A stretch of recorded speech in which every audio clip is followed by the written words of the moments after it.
মেজবানির মাংস কীভাবে রান্না করা হয়, প্রথমে মাংসটা ভালোভাবে পিস করে ধুয়ে নেওয়া হয়, ছোট ছোট পিস করে ধুয়ে এরপরে এই যে মরিচ, হলুদের গুঁড়া এগুলো দিয়ে দেওয়া হয়। মরিচ হলুদের গুঁড়া দেওয়ার পরে এখানে বিভিন্ন ধনিয়া এবং মশলার গুঁড়া এগুলো দেওয়া হয়। এই যে দেখুন, হলুদ এবং মশলার গুঁড়া দেওয়া হচ্ছে।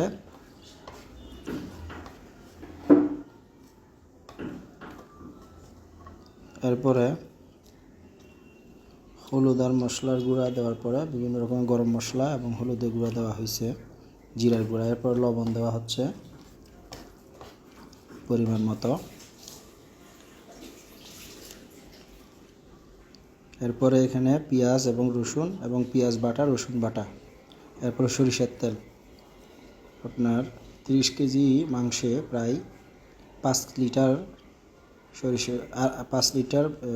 এবং 5 লিটার সরিষার তেল দেওয়া হয়।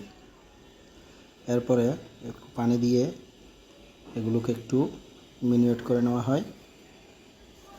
ম্যারিনেট করার পরে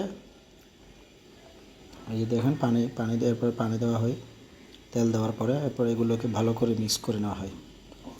মিক্স করে এই যে পানি দেওয়া হয়েছে, পানি দিয়ে এরপর ঢাকনা দিয়ে এটা প্রথমে চুলাতে উঠাই দেওয়া হবে, যাতে ভালো আঁচ লাগে, ভালো হিট লাগে।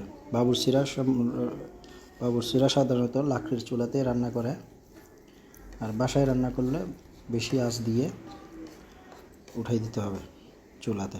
এই যে এরপরে এটা ঢাকনা দিয়ে যে পরিমাণ মতো পানি দিবে, আগে পানি দিয়ে পুরোটা মিক্স করে নেবে।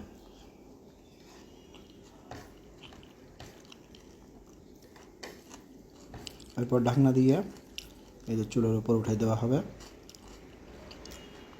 এরপর কিছুক্ষণ জাল দেওয়ার পর একটু নেড়ে দেওয়া হয়। ধন্যবাদ।